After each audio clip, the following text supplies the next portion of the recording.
What kind of a show are you guys putting on here today? You're not interested in art? No. Now look, we're going to do this thing. We're going to have a conversation. From Chicago, this is Filmspotting. I'm Josh Larson. And I'm Adam Kempenaar. There are two ways through life.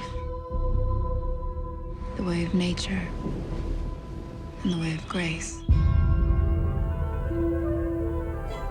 You have to choose which one you'll follow.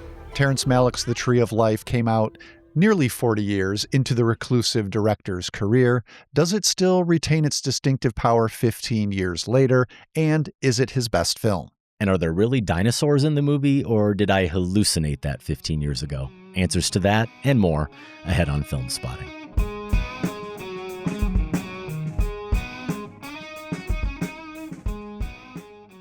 Welcome to Filmspotting. Josh Sam has decided to hit us with a new one. We want to remind our listeners that Filmspotting Fest II is ahead. We're calling it now 68 weeks later. I approve. I also like that Sam had to do the math for that. Well done. Yes. I wonder how long that took him. Easier math to do. 4 films, 2 venues, 1 weekend, June 27th and 28th in Chicago. Tickets are on sale now. You can learn more at filmspottingfest.com. Josh, hit them with some of the details about the event. Hopefully the films are familiar to people by now, but if you're just hearing of this for the first time, here's what we've got for you. Saturday morning, we're kicking things off with Cleo from 5 to 7, and we'll have a post-screening discussion with Agnes Varda, biographer, and critic Carrie Rickey. She wrote the book on Varda. Can't wait to talk to her about it and Cleo from 5 to 7. Then we'll have a filmmaker joining us for our second movie of the day. Trey Edward Schultz will be there with his film Cretia to view it and discuss. We'll be rounding out Saturday that evening with Wet Hot, American Summer, and one of our favorite critics, one of Chicago's best critics, Scott Tobias, is going to be joining us for that post-screening conversation. On Sunday, it's a matinee screening of, how fun's this going to be? The Royal Tenenbaums with another great Chicago critic, Michael Phillips, talking about that one afterwards. Yeah, and that's a 25th anniversary screening, 35 millimeter at the Music Box. The other 3 films all at the Athenaeum in Chicago. Wet Hot American Summer is also a 25th anniversary screening, and Cretia, we're celebrating 10 years of that film, a Golden Brick nominee when that movie came out. If you're a Filmspotting family member, you get a discount on the Saturday pass and on the Sunday tickets to the Royal Tenenbaums. Learn more about that, as I said, at filmspottingfest.com. Email us if you have any confusion about that as a Filmspotting family member, feedback at filmspotting.net. But you do, if you get that Saturday festival pass, you do get to participate in a special meet and greet opportunity. Once again, filmspottingfest.com. One quick reminder, Filmspotting is available as a video podcast. You can watch us talk over at youtube.com/filmspotting. First up, though, it's The Tree of Life at 15. Nature only wants to please itself, Bless, O Lord, but others to please it too. your loving and faithful service. Likes to lord it over them, Bless these boys. to have its own way.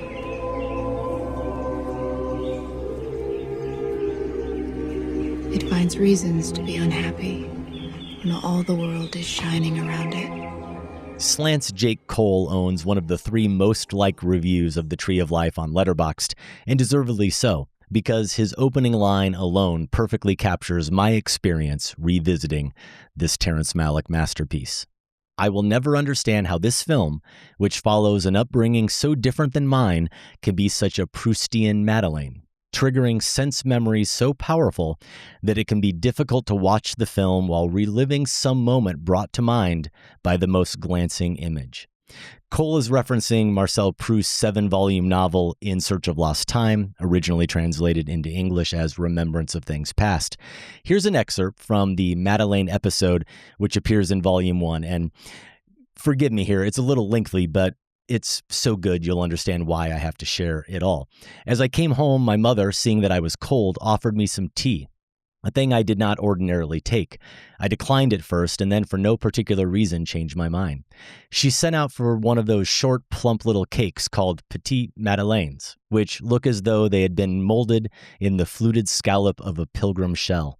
And soon, mechanically, weary after a dull day with the prospect of a depressing morrow, I raised to my lips a spoonful of the tea in which I had soaked a morsel of the cake. No sooner had the warm liquid and the crumbs with it touched my palate, a shudder ran through my whole body, and I stopped, intent upon the extraordinary changes that were taking place. An exquisite pleasure had invaded my senses, but individual, detached, with no suggestion of its origin, and at once the vicissitudes of life had become indifferent to me, its disasters innocuous, its brevity illusory. This new sensation having had on me the effect which love has of filling me with a precious essence, or rather this essence was not in me, it was myself. I had ceased now to feel mediocre, accidental, mortal. Whence could it have come to me, this all-powerful joy? I was conscious that it was connected with the taste of tea and cake, but that it infinitely transcended those savors, could not indeed be of the same nature as theirs. Whence did it come? What did it signify? How could I seize upon and define it?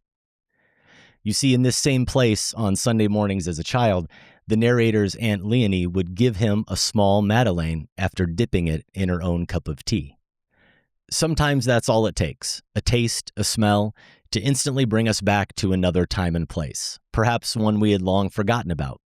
What's fascinating about Cole's assertion is not only that the memories Malick renders on screen are, in fact, Malick's own childhood memories rather than Cole's, but also that cinema itself is not a sensory experience in the same way that smelling or tasting a Madeleine dipped in tea is. Josh, like Cole and me, you didn't grow up in Waco, Texas, mostly in the 1950s, nor did you grow up with any brothers, unless I've missed something dramatically. Okay, no, you're nodding. You're right. Shaking your head. I observed correctly. I've met your dad on multiple occasions, and unless Dave is a better actor than Brad Pitt, I'm going to say there's a 0 chance he was as strict and domineering as Pitt's Mr. O'Brien is here. This is true. Okay.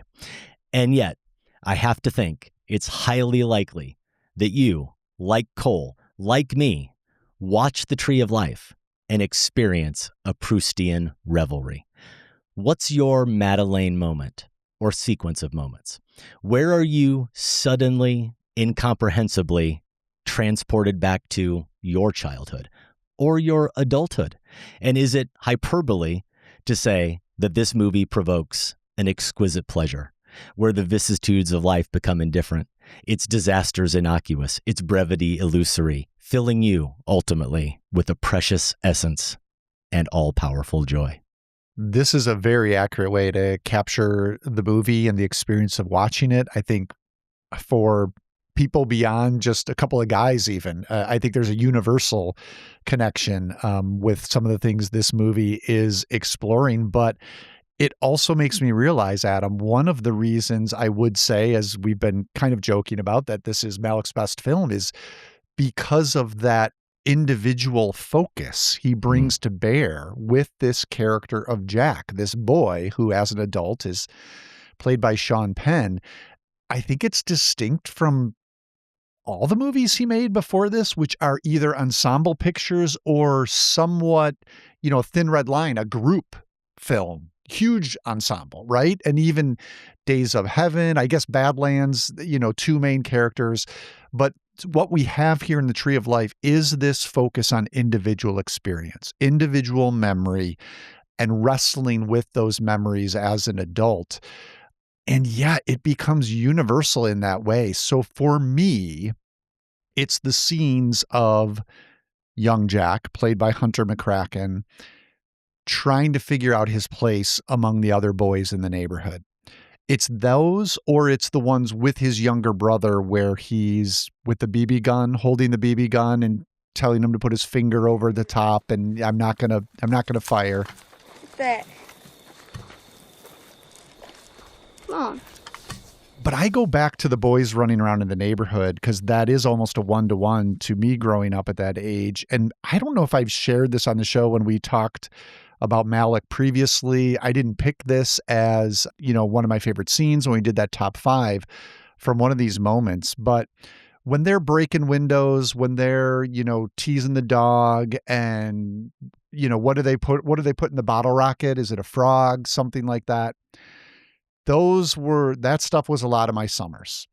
And what Malick gets about it is the deep existential distress of being faced as a child with clearly needing to make moral decisions when you're on your own without your parents. I think that this is what a huge part of what the Tree of Life is about.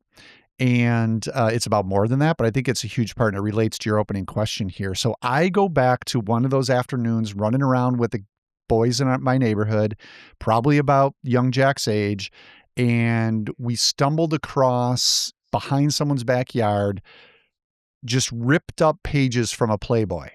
Okay, centerfold, everything. This would have been what? Let's say like early 80s. All right. So, in your imagination as a young boy, Playboy, you know what it is. And this is what happened. So there's probably like 6 or 7 of us. The whole magazine was wet, and people started figuring out it was all ripped up on the back of this shed. Because it was wet, we could just pick a piece up, put it against it. And if we find all the right pieces, we'll get the full picture. And so this was our afternoon. And I just remember that being like one of these first times I was like, what am I going to do here?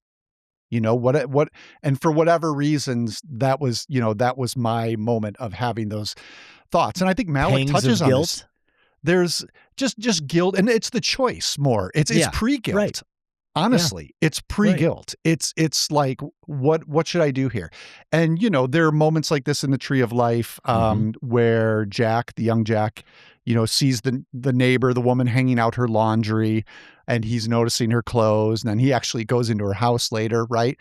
I don't want to just tie this to sexuality, though, because, I don't think Malick is equating sexuality with sin. And obviously I've matured beyond that sort of thinking as well. But it is what comes to mind to me. And I think, Adam, just quickly to wrap this up, but to connect it to larger and why this is beyond just boys' experiences of running around with boys in this movie is I think the Tree of Life is the culmination of the larger question that's a reflection of that Malick explored from day one in Badlands is why is this world both beautiful and broken? And I think of him as a sculptor with his earlier movies, carving away at these models, at that question. Why does this world have violence and beauty? Why does it have terror and bliss? It's the nature and grace thing that's at the heart of Tree of Life, right? Right. And to me, someone who appreciated his early films but felt a little distant to them, when I saw the Tree of Life, it was like he had found a way to sculpt that with this movie, that question about the beautiful and the broken at once and our experience of it. And I think it's related to the moral question is maybe a lesser one, but they're related. It's like, why am I a human being who, again, set the Playboy centerfold aside, whatever the moral decision you're making, why am I struggling with this? Why do I have the tendency to make the wrong choice? What is this within me that isn't allowing me to make the right choice? If I can't overcome it, who can save me? Who can carry this burden for me? That's what Malick is after here. I think it's what he was after in all his previous movies. And for me, this is the one where he got it right. What I want to do, I can't do.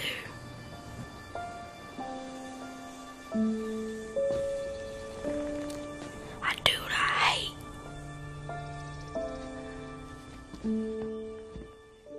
By the time I get to my choice of moment, it's going to seem like I'm trying to one-up you because you revealed this dark, shady moment from your past. Of course, it's not that actually, but not really shady at all. You admitted to something that every one of us boys experienced at some point in our junior high lives, and I'm going to go for something that's hopefully, or I won't even say hopefully. It just is much more touching from my adult life. So I'm going to go ahead, and I was probably going to get to this later, and I'll just admit to it off the bat here. There's way too much of myself that I see in Mr. O'Brien and Brad Pitt's character. Now, we don't have dinner scenes quite of the nature that we have in this movie, but I still see too much of myself in him. And I'll admit to that. And one of the ways I see myself in him is what I see as a son, not a father. And talk about devastating lines. This is one of those lines that I actually think it might as well just be, you might as well just put this on too many men's epitaphs as their epitaph on their tombstone. I think it's the lament of the American male. I never got a chance to tell him how sorry I was. Way too many men I know that ends up being something they utter in some form at some point in their lives. So I'll get to the moment I'd planned to say was my Madeleine moment. And I want to thank Jake Cole, of course. I'm glad I saw that. I'm glad I was able to have that as a foundation for my intro. I really want to thank Proust, and not just for giving me fodder for an intro, but for giving us the language to talk about the Tree of Life. Because I think that, honestly, I think that the imagery Malick offers and the ineffable that he tries to invoke with it, and the types of quandaries, the existential quandaries and moral dilemmas that you're expressing, that he is challenging, he's challenging himself, that he is exploring in this film. I think you're almost required to use language that transcends the quotidian. Unfortunately, Proust I am not. I am but a mere mortal who feels mostly mediocre and accidental, and all the tea and cake in the world isn't going to change that. So we're just going to do our best here throughout this conversation. I think the entire innocent sequence, at least that's what it's called on the DVD, and it makes sense. I think watching it, we all understand that's exactly what it is. That entire innocent sequence that follows creation is one of the most sublime extended sequences in cinema. And I know there are some people listening right now who are waiting to write in. I do look forward to reading your emails. We read them the first time we reviewed The Tree of Life, who think that our love and others' love for this film was a little overblown. You can't believe I'm talking about Proust and needing a language to talk about this movie, talking about this sequence as one of the most sublime extended sequences in cinema. I'm just telling you that's how I felt.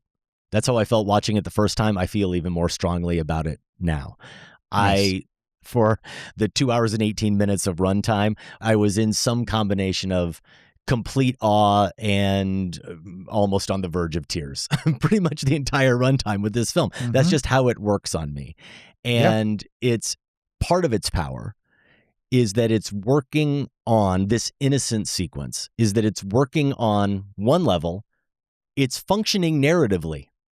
It is functioning narratively within the context of the story itself. Yes, there is a narrative here.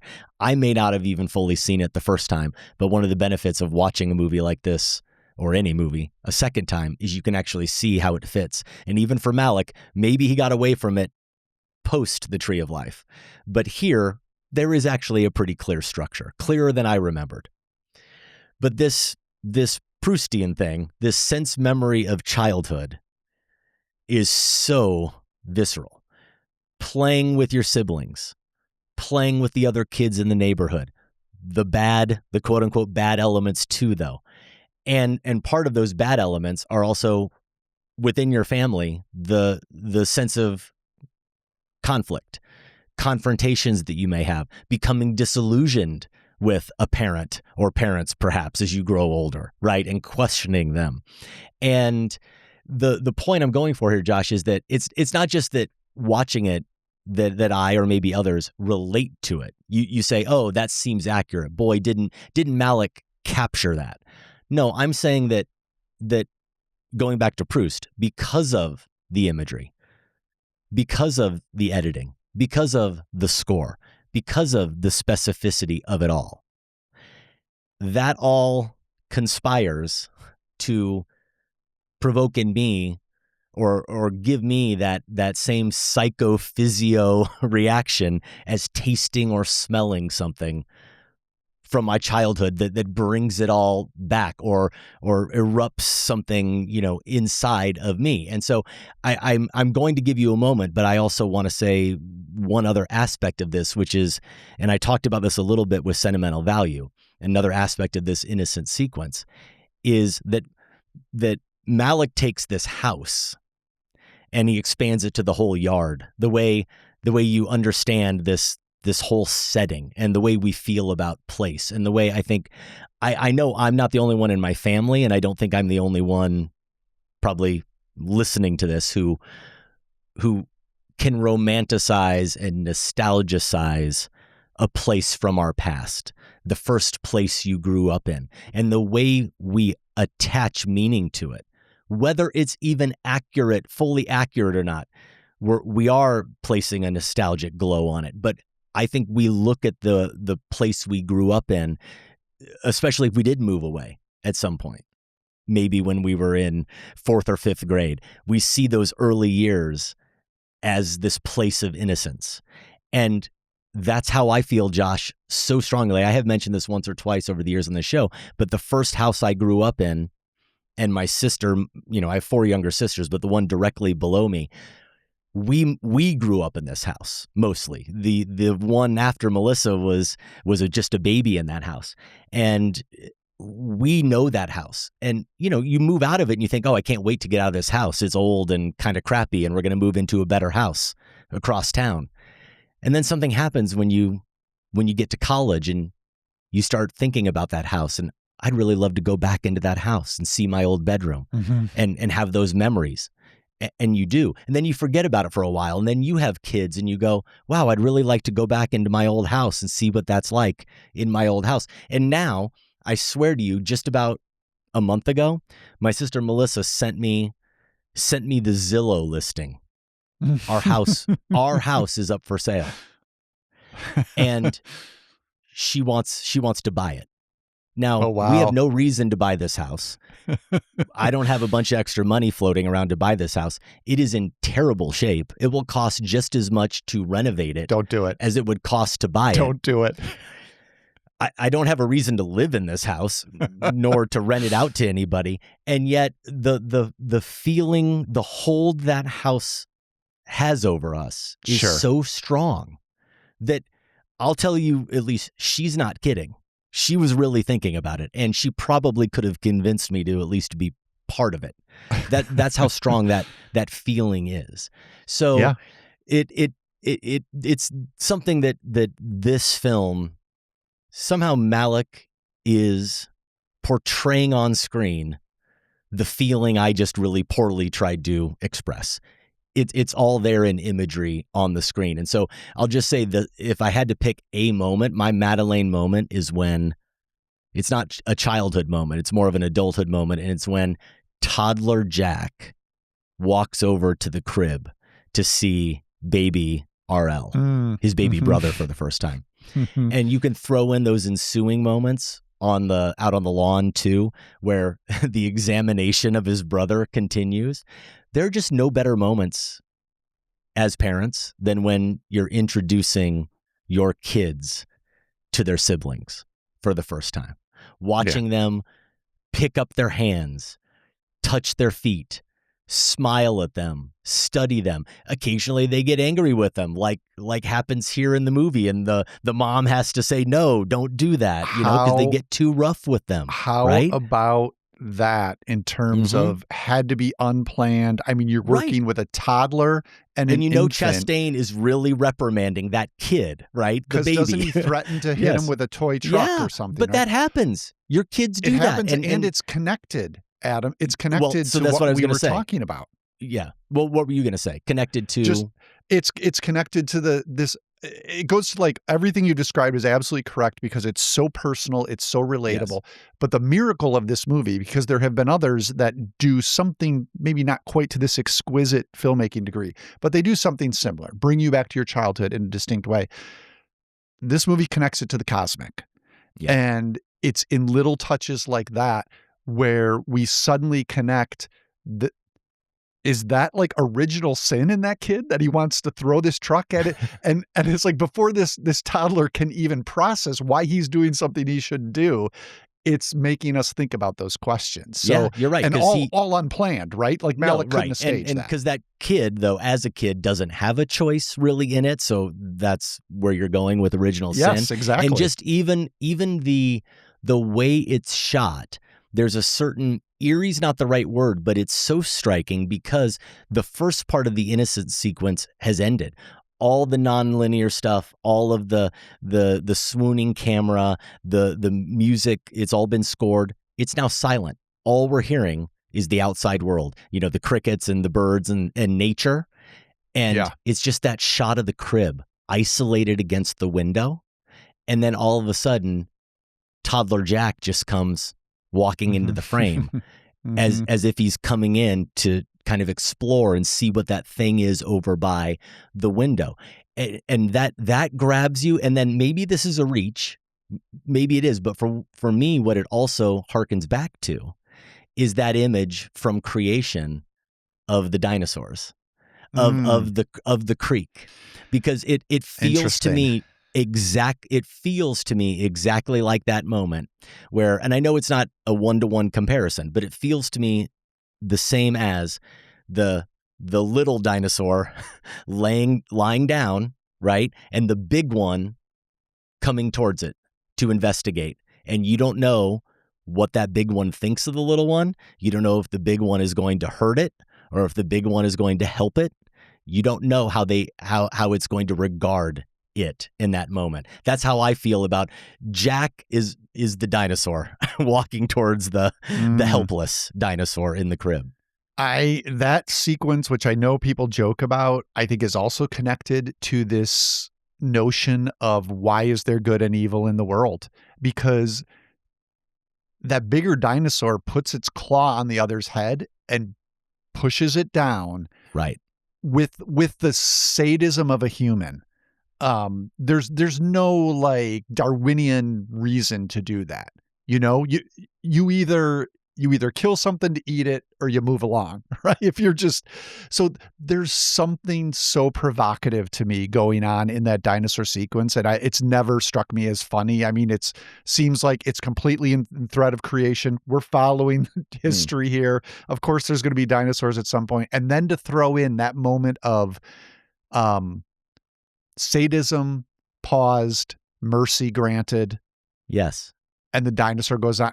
It's just like, the way he's connecting all these things to this one family's experience and life is what I think is the true miracle of the Tree of Life, is that it's all works together, that you can drop this massive creation sequence in the movie.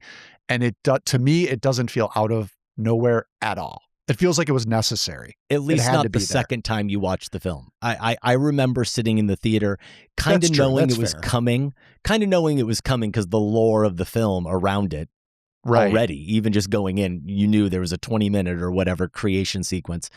It's certainly, I'm not going to deny that the first time I saw the film, it felt more disjointed than it did this time. Now, I do see how it all fits together, Josh, including the fact that the movie really is, I mean, if you just want to understand what the movie is, I actually feel a little bit silly now thinking about it, because the movie starts with a quote from Job, and we have creation sequences and innocent sequences, and it's called the Tree of Life. He really has just taken Job and Genesis. And I mean, I'm on your corner here, so I'll turn it over to you. But you're good. He truly has. I mean, I studied the Hebrew Bible back in college, myself, but it's been a while. But he's taken Job. It starts with that quote. 10 minutes in, you hear Chastain saying, after the news, "Lord, where were you? Lord, where were you?" You have after the boy dies from drowning, you have young Jack asking, "Was he bad?" And "You let a boy die," he says to God. "You let a boy die. Why should I be good if you aren't good. Yeah. He protests to God, right? And this happens. There are lines like that, sequences like that, where this is a movie that is about suffering from start to finish. It is about suffering, which is what Job's about, and it is about questioning God in the face of that suffering and trying to come to terms with that. At the same time, if you're questioning God and you're trying to come to terms with that, that means that you're imbued with some knowledge, or you're taking the risk of that knowledge, the grace versus nature. And so you get Genesis, you get, for a while we can live together. We can live in Eden for a while. But then at some point, when you, like Jack, start pushing back or questioning God, which on earth his emissary is dad, father. Don't call him dad. You have to call him father. That's when things get very uneasy in that house, right? So it surprised me, Josh, to the extent to which the movie, for all of its non-linearness, and it is a non-linear story, decidedly, how linear it actually progresses. It maps onto the book of Job, just like astonishingly perfectly in a lot of ways. And that was the revelation, in this most recent viewing, because I was doing it within the context of one of the courses in my theology and the arts program I'm in right now. It was paired in a unit on the book of Job, and, opens with it, as you said, a line from Job. So it makes sense, but it made me look at it specifically through that lens. And it's almost like every character in this family is a Job figure in some way, because they are each suffering in different ways, and they're each questioning God in different ways. And you said it about as well as I could. You hit the things that are important and that jump out is the way that the mother even demands answers, and it does come after creation. I think the one thing I'd add is, one thing I love about the book of Job, and I would say it and Genesis are the most fascinating to me in the Bible, because they seem to hold both all the answers and all the mysteries that you'll never get the answer to at once. And, for me here, part of that is you get an answer in Job from God. Job gets his answer, and it's what Malick begins his movie with. Where were you when I laid the foundations on the earth? So it's this thundering, humbling, you want to know all these big questions? And there's silence through a lot of Job until finally we get this response, which is, where were you? You couldn't even comprehend the answer if I gave them to you. Sort of this complete humbling experience. Now, there are a couple ways to respond to that. And you have a movie like the other Book of Job adaptation we both love, the Coen brothers' A Serious Man, which, is a little bit of a different response to that sort of questioning, I would say, a little bit more cynical, perhaps.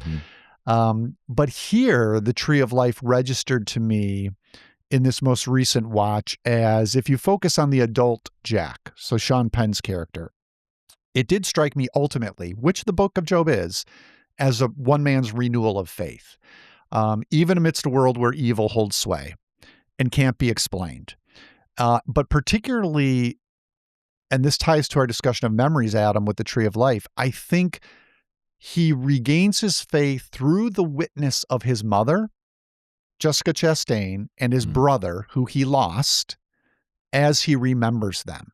So this entire movie can be seen as Sean Penn's character reliving that loss of his brother, and starting to actually think about some of these memories that he had maybe been buried for so long. And you can see, there are glimpses of hope breaking into this movie with the adult Jack. You can see, even when he's in his office, his modern office building, he looks up at the sky through those glass windows. There's a tree of life in the courtyard there amidst all that metal and glass. And of course, we have the direct instances of it in those heavenly landscape scenes on the beach, which the movie peppers itself with. And I think that sequence, the beach reunion sequence, I think after that is when the elevator brings the adult Jack back down, literally, to Earth from where he is having that experience higher in the building. And so I was thinking this time, like, what is that beach sequence? Is that it could be heaven actualized? Right. We see all these people from his life. It They could seem be very heaven happy. foreshadowed. It could be heaven foreshadowed. Reuniting with people who have passed. Could be that. It could be Jack just coming back into the fellowship of believers in a way. Mm-hmm. It's just a way of expressing his spiritual journey. Could just be Jack finding contentment in God without understanding, which is where Job is at the end of the book. So I do like that Malick, as explicit as we're making all of the spiritual themes here, I do like that he doesn't, to me at least, spell it out exactly what's going on, because Job doesn't either. So.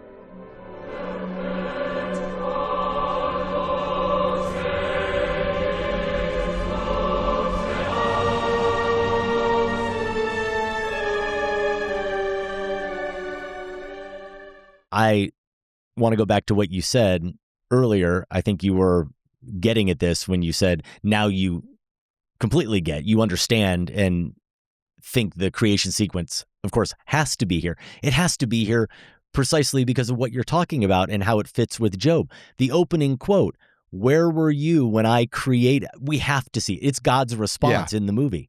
The creation sequence is God's response. So it has to be here. And of course, I also do think about the hubris then of Malick voicing God by depicting it in a way is it's an interesting bold doesn't begin to cover it, right? But he does. True. I think it's him speaking for God.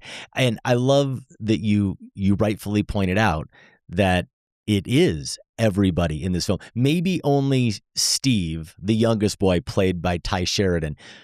I'll say we don't fully see, we don't get as much of a sense of his suffering. Right. He's definitely suffering like all the brothers. But we understand that Penn, despite how little we see of him in the film, that he's suffering in the modern day. We definitely see it in Hunter McCracken's Jack. We see it in the brother beneath him, RL, and we see it in Jessica Chastain's mother, and we see it, of course, in Mr. O'Brien too, even throughout the film, even though he may be the catalyst for a lot of this, and he may be the villain of the film in a lot of ways. He also has his own Job-like moment, doesn't he? Because he has a point where he says later in the film, "I never missed a day of work. I never missed a day of work. I tithed every Sunday." He, just like Job, he played by all the rules, didn't he? Right. And what did it get him? All he did was get humbled. He got humiliated. He got shamed. He got fired. And not only that, I think this is his version of, or Malick's depiction of, losing everything effectively. They not only have to just have hard times, or they don't have as much money coming in, they get kicked out of the house. Mm-hmm. They have to leave. They get banished. They get banished from this place, Josh, completely. So that's his punishment for playing by all of the rules. And so that's his Job moment as well. But I also like that in this film we get moments where we see into his humanity as well. And so there's a scene, for example, not only which I'd forgotten, where he and the younger Jack actually do have a heart to heart, that they don't leave things completely unresolved into his adulthood like I maybe thought they might have. But the moment, Josh, that I think is one of the most devastating in the film, and this is one I'll admit to, it's another one that I'm thinking about when I say maybe I see too much of myself in Mr. O'Brien. I don't know that it's always easy. I'll speak for myself, but for a lot of us men to show our emotions and how we really feel. And the part where he asks Jack to bring him the lighter, and it seems so appropriate for him. And I think through a lot of people's eyes, watching that scene, that's just another example of him controlling his son. I get it. Bring me my lighter. And then he doesn't do it completely the right way. And so it seems like he's kind of chastising him, right? Because he doesn't give him a kiss on the cheek. He's demanding love. What a bad guy. And then when he turns and leaves and he asks him, do you love your father? You love your father? Yes, sir. I see in him, and Pitt depicts this, I see in that man and in that entire exchange, he loves that kid so much. And he wants to be loved by that kid and all those kids so desperately. And he just does not know how, or is just not equipped to express it properly. That doesn't excuse any of his behavior, but it's just a reality. And you see it. You see that desperation in him. And we finally do see, as the movie goes on, that he does become somewhat self-aware. He has to, because of what happens, the death of RL, he finally has to confront that. Yeah, I'm glad you're making that distinction, because I think the positioning of the father character as the villain of this movie has gotten overblown. And Malick sets it up a little bit with this nature grace, I should say, dichotomy with the mother grace and the father nature. And sometimes I wonder if that was entirely helpful to put it in such stark terms, because I really do see this as a human experience that the movie is capturing, and it's slightly different for the father than it is for the mother, and for each son as well. So yeah, I think in that sense the movie is more nuanced than sometimes people remember when it comes to the mother and father characters. Can we just talk about some of the imagery? And yeah, I mean, we both had, when we did our top 5 Malick scenes, we both had 2 across his whole filmography from this movie on it. And do you regret that, or do you feel now, having revisited, that makes sense? No, it of course makes sense. And I actually should have had these up, and I maybe need to bring them up here as we talk about it. I do remember one of them for sure. And Sam reminded me of this. We actually did 2 different Malick top 5s. How about this, speaking to Malick and his imagery? We did at one point our top 5 Malick images and our top 5 Malick scenes, Josh. I forgot about that. So turns out, guess what? And I truly didn't know this until I just looked it up right now. Top 5 Malick scenes, I called Innocence. Just called it Innocence. That entire sequence was my number 2. Okay. And then the dinner table fight, the rebellion, the be quiet when RL pushes back against father. That scene, that moment for me, that was my number 5. When we did our Terrence Malick images, I know that one of the images on my list, and see, this is what happens when you pick images out of context of the film, when you don't have time to rewatch the entire film. I take nothing back what I said. Everything I said was accurate. But rewatching the movie, I remembered that I picked the image, Josh, of, it goes to what I was just talking about.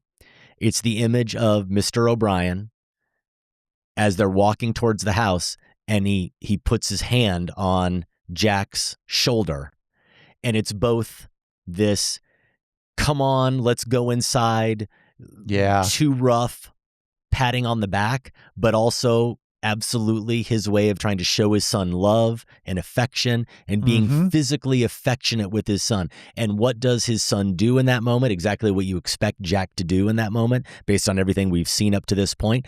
As soon as his dad's hand touches him, he recoils a little bit and goes to the left. But here's the part I was getting at the start of this. It's mirrored later in the film. Had forgotten that. The scene where they do get to have an exchange, where they get to come to terms with each other without everything being completely forgotten and forgiven. They do get to come to terms with each other.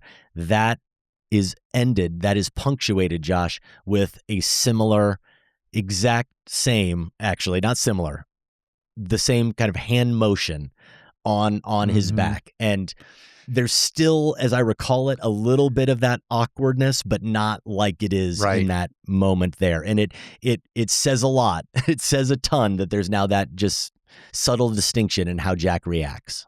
What an incredibly instinctive performance from Hunter McCracken, who, according to IMDb, didn't act after this. So, but here is just so lived in. All right, so mine, this is funny. I pulled up my images too. I totally forgotten we did that. But already on the Malick scenes, I touched on Dino Mercy. I had that at number 3. There you go. And then number 1 is kind of what I was talking about at the very start. I went with the brothers with the BB gun, where Jack is, playing and making one of those existential choices. And then I look at my Malick images and it's related. I was looking for a Malick image to capture in one shot this duality of human nature. Mm-hmm. And I landed on, from the Tree of Life, it's a throwaway shot of the kids playing in the neighborhood, but it's their shadows. Yeah. I don't know if you remember this. I mean, it's just cinematographer Emmanuel Lubezki. I don't think we've noted yet, but to capture something like this just purely as a pictorial image, it's the shadow of boys playing on the street, but you don't see the boys, you only see their shadows. And because of where the position he's at, they're upside down. Yeah. So their heads are at the bottom of the screen. And this is just like in 1.5 seconds capturing, to me, like everything this movie is exploring, the duality of the shadow side, but they're at play. It's fun. It's beautiful, but it's also hinting at something. It's also the dark side of them. Why is it upside down? It's a little disconcerting in that way. And this is a movie, Adam, that gives you a image as potent and rich and aesthetically pleasing like that every 12 seconds. It seems it feels like right? It. Yeah. Where you could, like, if I ever did a cinema interruptus on this, where we break it down, like shot to shot, we would never get out of here. You would just be like staring at the screen and you'd be pausing every 1.5 seconds. It's incredible. Yeah. That shot you mentioned is in fact the first shot in my notes it wasn't the first note I took, but it was the first shot that I noted and pondered and tried to make sense of. It was so fascinating. And it throws you off a little bit. It throws you off. And that's why I think it's so great, is that it is just as you described it. It's something so familiar.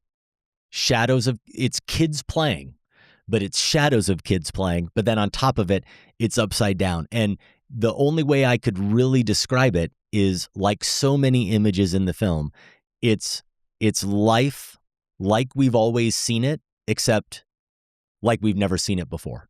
It is the familiar, but somehow alien. And it's constant the way Lubezki and Malick do it in this film. And not only that, they do it, the best imagery in this film, I think, consistently is with shadows. It's shadows and silhouettes. It's not only Chastain, often this is true, but also the woman. I had forgotten about this sequence completely. I had forgotten about the woman that he starts to develop the lustful feelings for. I forgot he broke into her home. I forgot that he hid the slip and put it down the river. But the way that he sees her after he spies down her, the water. And, how about that? That too. But when he sees her, Josh, and she then ends up behind one of the sheets. Yeah. And so we see her silhouetted against the sheet. Those images of people silhouetted again, or any kind of shadow, is so haunting in this film. But it's also, I would say, the way they manage to find, I don't know how to describe them other than I'll say spirit images. And what I mean is, you know how they sort of use almost as chapter breaks. Maybe you have a term for this, Josh. Maybe in your classes or your class you came up with this, but that flame against the darkness that occasionally is something that they use between parts. There are corollaries to that, and I don't know if they're meant entirely to be, or they're just meant to be their own their own spiritual type images. But throughout the movie, you can find ways that they, in the natural order of things, they find versions of that. So for example, on the wall at one point, they just shoot the wall, one of the bedroom walls, and it's just the way we've all seen it, but we never stop to really look at it. The way the sun comes through the wall and it will get refracted a certain way so that the light through the tree, it'll just be that like kind of glowing yellow bit against the wall. It looks like that flame looks, right? It's shimmering against the wall. You'll see that there's a shot of the moon at one point, Josh, where the way the clouds specifically are against the moon, where it looks just like that.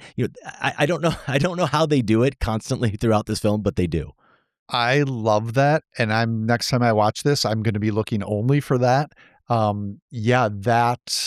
That image. I mean, I think it's meant to represent the cosmic image of God is what we're looking at there, and that is also seen. Maybe my mind is going now as you described it that way.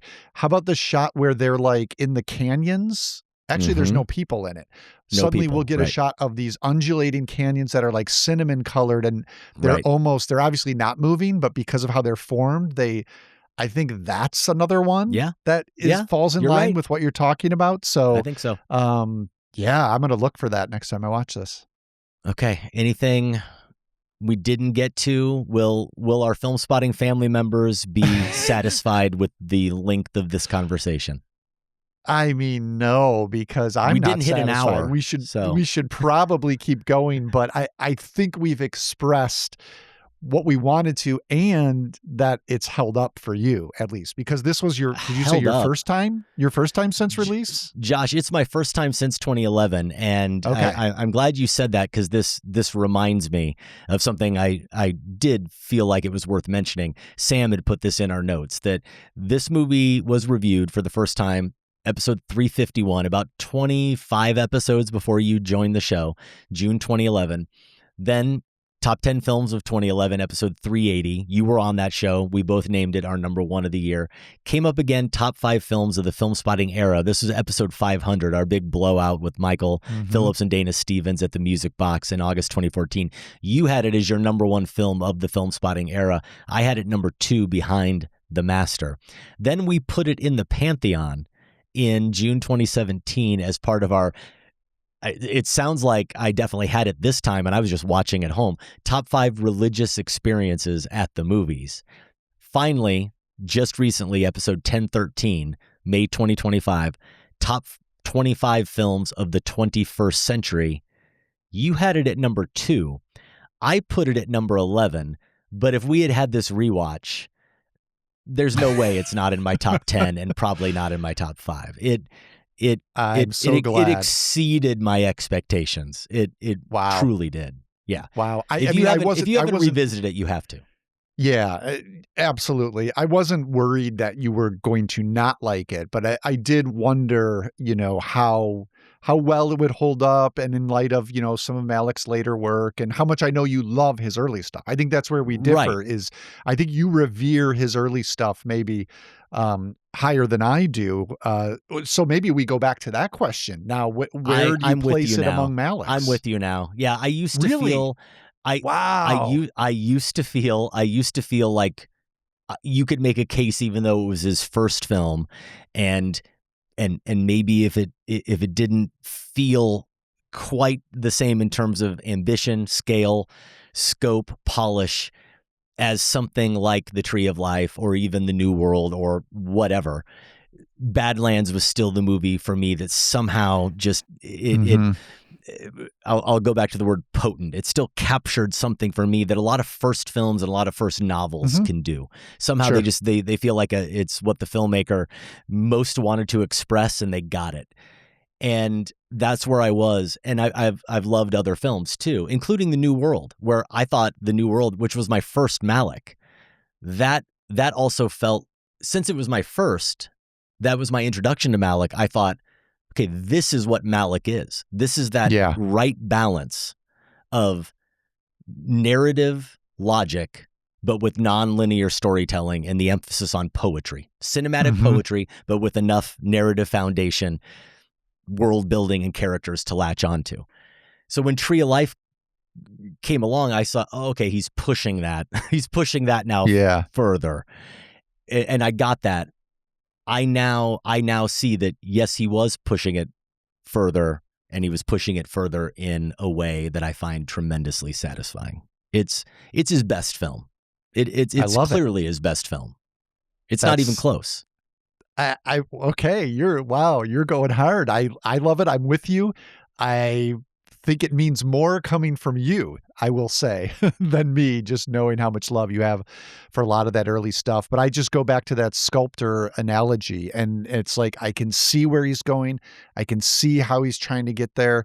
And maybe there's some techniques that, are being leaned on here a little too heavily, or the voiceover isn't entirely working in concert. It's like all those elements he was working with, all the materials that he had in every movie before this, they're all here. They're just shaped in a perfect way for the movie that you get a sense he wanted to make.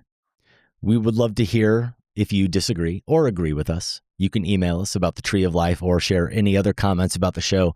feedback@filmspotting.net. Speaking of our Filmspotting family members, let's take a moment to thank a couple of them, Josh.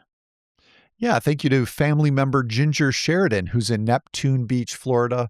And also thank you to advisory board member Will Johnson in Portland, Oregon. When they joined, we invited them to answer a few questions so we could get to know them better. And Ginger shared this. She found us by Googling movie review podcasts. I've been listening for about 6 months. I keep listening because you review all genres with a mix of quotidian and scholarly banter. Adam, I think, didn't you just use quotidian in our review? So how about that? Following Ginger's lead there. Twice in the same episode. Maybe don't play the drinking game with quotidian in this episode. Here's Will. I discovered podcasts and was looking for new ones. I think the first episode I heard was in 2007, where Sam and Adam massacred Buffalo 66, which I immediately had to see. And I've been quoting that movie since. Okay. Yes. Spanning time together, Will. That's all we're doing. Spanning time. A movie we got wrong. Ginger says, differences of opinion aren't wrong unless you tell me the original, The In-Laws, isn't the best movie ever. 1979, Peter Falk, Alan Arkin, directed by Arthur Hiller. I won't tell you that, Ginger, because I haven't seen it. How do you feel about that response? Right. Which is worse? Which is worse? It's not, or that you haven't seen it. I'm in the same boat. I'm guessing that I haven't seen it, but who knows? Will says, is it too early to say Superman 2025? Yes, it is, Will. Too soon. Yeah, I think that's going to be a common answer to this question of the years. I know. We're going to be hearing that for 10 years, Josh. Probably. We'll be doing this 15, 20 years from now and getting Superman 2025. Movies they credit with becoming cinephiles. Ginger says To Sir with Love, and Will says Pulp Fiction. That's a bold statement, Will. Thank you, Ginger and Will, for being family members. If you want to follow Will on Letterboxd, he's at Long Claw with a K. Ginger says, I have no idea what Letterboxd is. Check it out, Ginger. You'll love it. You'll have fun. We're all on there. In addition to keeping us doing what we're doing, family membership comes with perks. You can listen early and ad-free. You'll get a weekly newsletter. You'll also have exclusive opportunities like the Filmspotting Family Discord and monthly bonus shows. We got ahead of this month's bonus show, Adam, at least recording it. We got it done with Sam Thompson, the winner of Filmspotting Madness, Best of the 1940s this year. Sam came up with the idea to do a new Hollywood draft, which was a lot of fun. So that one is in the books. It will be coming out to Filmspotting family member feeds very soon. That's right. And who had the number one pick in that draft, Josh? You mean who had Chinatown? That would be me. Okay. Spoilers. Yes, you did have Chinatown. You I won't even say you lucked into it because you had the right answer to the question that Thomas Todd posed to us, and you That's earned true. it. I earned Chinatown. What does it say about my brain that I've seen Will's Letterboxd handle for years? I think it's even part of his email address, and I have never once thought to pronounce it Long Claw. I have always I've always said long K Law. I'm an idiot. Well, You're right. You are certainly right. It's maybe- Long Claw. It's got to be. From what I know of Will, he's not an attorney. For a minute there, I Yeah. thought maybe he was No, you're right. advertising he's not an attorney. So I think it's God, Long I'm Claw. dumb. For as little as $5 a month, and that's even less if you pay annually, you get all of the benefits Josh mentioned, including getting to hear that very fun bonus episode coming into your feed soon. Learn more at filmspottingfamily.com. You can also rate or review us. Yes, we still do like positive ratings over at Apple Podcasts and at Spotify. Every new review hopefully will help us reach some new listeners. What I want to test is not so complex. What if they observe us the same way we observe them? That's Tony Leung from his new film, Silent Friend. No big deal, Josh. I just got a chance to talk to one of the greatest actors of all time. Yeah, Tony Leung. How about that? How about that? It was fun, I have to say. He, of course, of In the Mood for Love fame. He had a long-time partnership with director Wong Kar-wai, among dozens of other movie credits. His new film is called Silent Friend, directed by Hungarian filmmaker Ildikó Enyedi. The Silent Friend of the film's title is a ginkgo tree on the grounds of a medieval German university. It's a film definitely worth seeing. Got a lot of buzz on the fest circuit, Josh. I don't think you've had a chance to see it yet, but I know it's coming up on your screen soon. Absolutely. That's all I need. I don't need to know anything else about it. That description, the ginkgo tree, Tony Leung, I will be there. So yeah, you and I are going to talk about Silent Friend next week. We will have your conversation with Tony Leung. We are also going to catch up with a title that you, Adam, drafted. Did we draft our summer movie? Yeah, we drafted. Preview? Mm-hmm. We did. I think You my last drafted pick. Decorado. Okay. Animated film. It's going to be in limited release this week, and it comes from Spanish animator Alberto Vasquez. I'm eager to see that one as well. So we'll check out that along with Silent Friend. We also wanted to take a moment to mention that, well, you may be aware of it as a film fan, that the 2026 Cannes Film Festival opened today as we're recording. That's Tuesday, the 12th. Some of the titles premiering at Cannes and playing in competition include new films from Reisuke Hamaguchi, Drive My Car, Evil Does Not Exist. His new one is called All of a Sudden, which is set in a suburban Paris nursing home. Hirokazu Koreeda has a new one out, the near future set Sheep in the Box, about a couple who are raising a humanoid robot as their son. Okay, I'm in. Christian Mungiu, 4 months, 3 weeks, and 2 days. The Romanian director, he's got a Norwegian set, Fjord. You should have done the pronunciation of that one, Josh, but Renata Reinsva, one of my favorite actresses, is in that, along with Sebastian Stan and James Gray, his new one, Paper Tiger, reuniting Adam Driver and Scarlett Johansson from Marriage Story. They're together in that new one. Ira Sachs's new film is the 80s set The Man I Love. That one stars Rami Malek as a theater artist living with AIDS.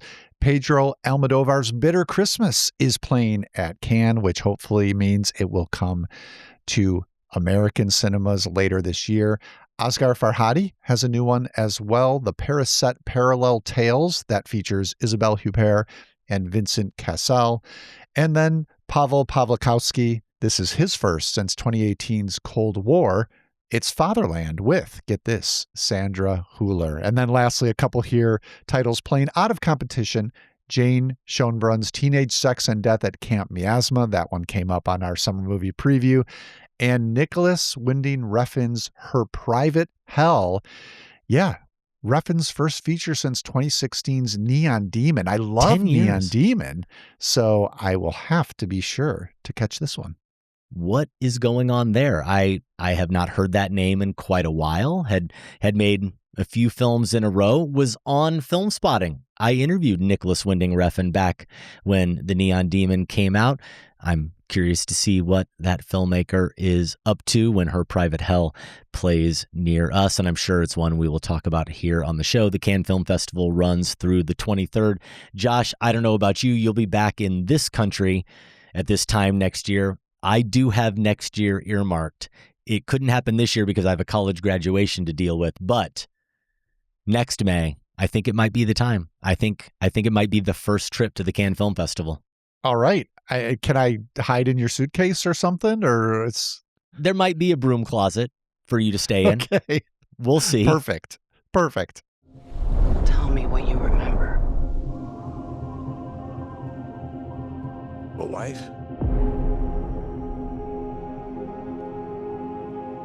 A son? And then what? We won the war. Time for some poll results. A couple of weeks ago, as part of our summer movie draft, we asked you to choose one and only one summer 2026 movie. It was pretty simple. You could see Christopher Nolan's The Odyssey or anything else, any other movie that you're more interested in than The Odyssey. Josh, did The Odyssey take this or did any other movie win? I mean, anything else put up a fight? Mm-hmm. Took 43%, but yeah, The Odyssey won this with 57% of the vote. Here's a note from Rob in DC. There's an Old Onion article titled Yankees Ensure 2003 Pennant by Signing Every Player in Baseball. Now, I'm not saying Christopher Nolan is doing the cinematic version of this by casting every interesting actor in Hollywood in The Odyssey, but I'm not saying that. Give me the star power and spectacle. Fair enough. John Dembski says, does the spectacle of a 2,000-year-old tale filmed purely on analog IMAX by one of our greatest working directors starring everyone under the sun sound incredible? Of course it does. But not to be morbid, how many more times will we get a chance to see an alien-themed Spielberg film on opening weekend? If we're basing this on genuine excitement, not just impressiveness, Disclosure Day it is. Hey, I'm with you there, John.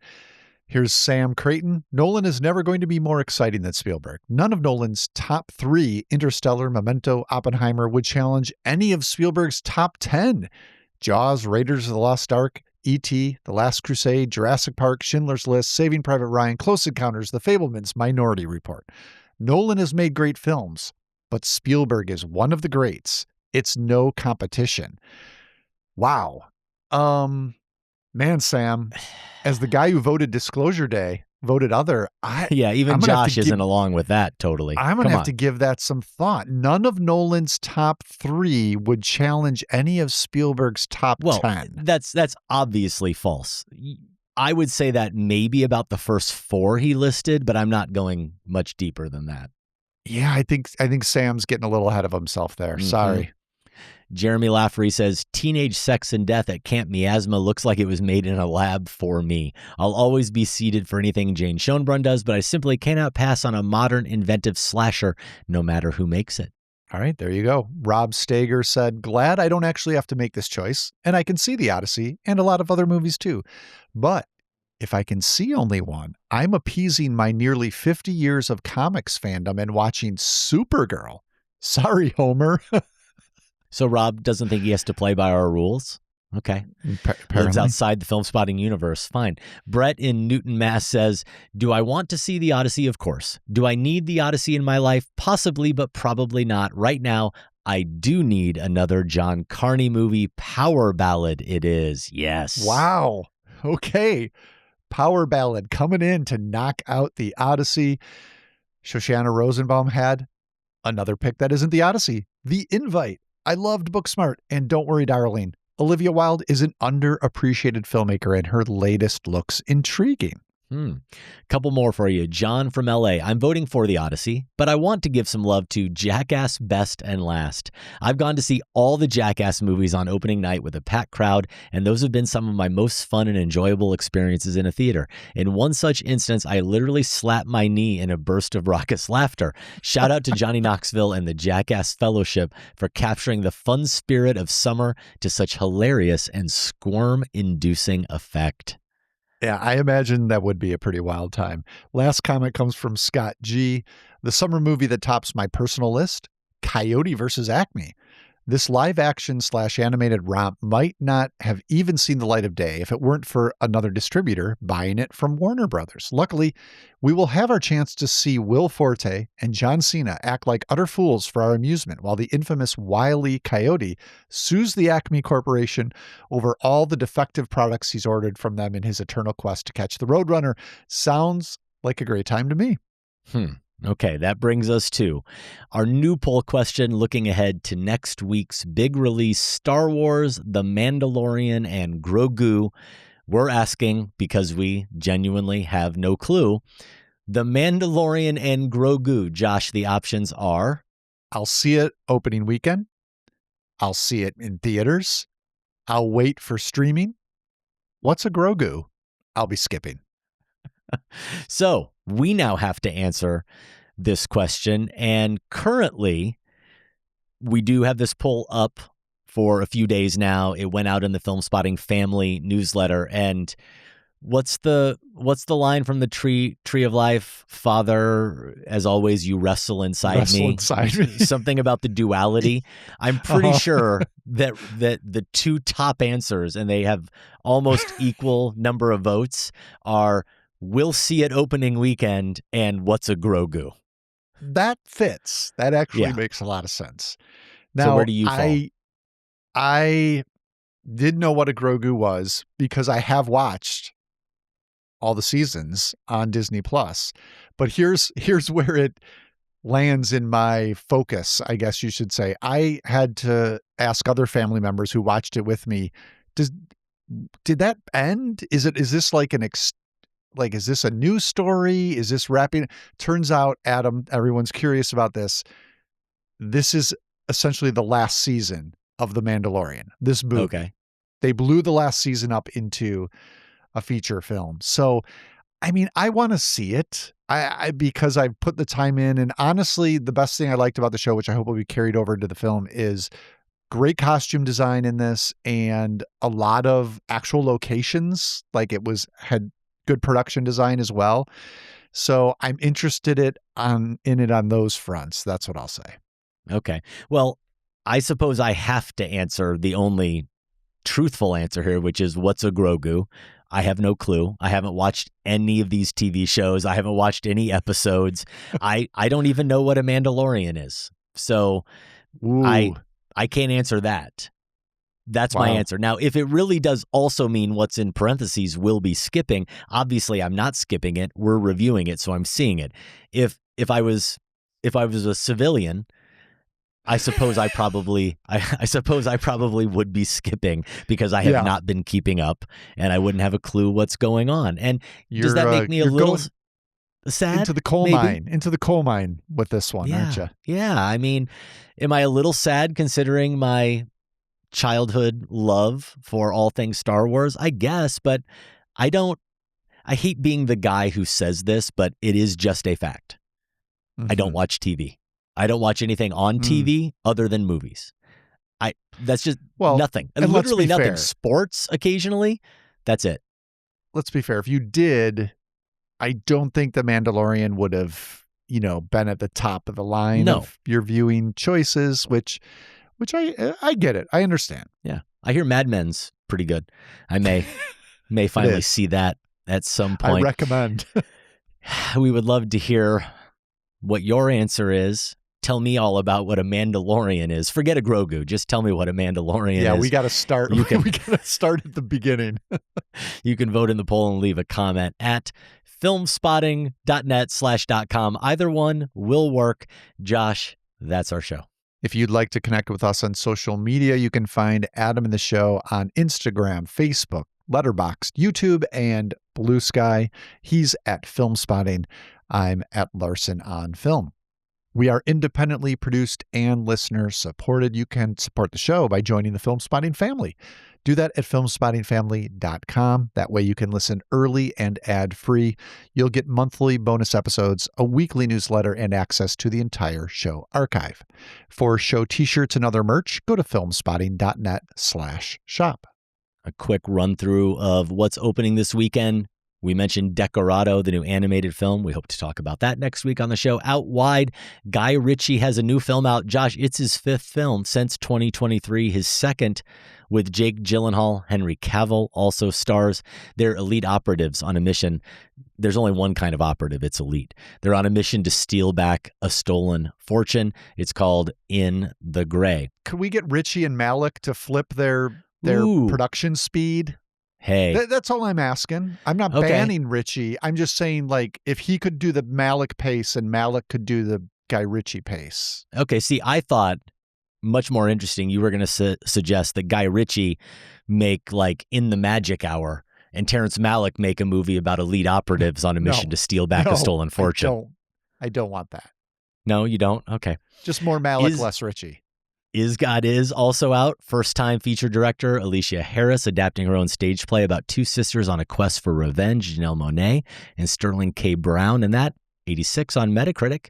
Life Hack from director Ronan Corrigan, also a first-time director. Obsession, feature debut from Curry Barker, one half of the That Was a Bad Idea YouTube duo. Also, good rating on Metacritic if you're interested, 82. It's a cautionary tale about the perils of getting what you want and an instant contender for classic midnight movie status, according to Daily Beast. Re-releases, Shrek and Top Gun Maverick are back in theaters. Next week here in the Filmspotting feed, you can find Filmspotting SVU, The State of Streaming. They're going to be taking a look at Netflix. Matt Singer and Jordan Hoffman. They're assigning grades. I'm actually very curious about this, especially as someone who needs a little bit of, I guess, intentionality behind these platforms, where to focus my energy. They're going to be assigning grades to the various streaming platforms, Josh. Oh, I like that. Yeah, that'll be helpful. You will also soon hear the next picture show coming in the Filmspotting feed. And how about this? George Miller's Babe Pig in the City paired with The Sheep Detectives. The title of this pairing, The Burden of Hoof. Come on, Josh. I mean, come on. You know, I give the next picture show a pass with their puns because it's a title. Something about this makes my skin feel itchy. You're elated? No. All powerful joy? Yes. No. I know. Me too. Other direction. All right. Tony Leung and Silent Friend and more coming Friday here on Filmspotting. We'll see what else we can get up to. Filmspotting is produced by Golden Joe Dassault and Sam Van Halgren. Without Sam and Golden Joe, this show wouldn't go. Our production assistant is Sophie Kempenaar. Special thanks to everyone at WBEZ Chicago. More information is available at WBEZ.org. For Filmspotting, I'm Josh Larson. And I'm Adam Kempenaar. Thanks for listening. This conversation can serve no purpose anymore. Goodbye.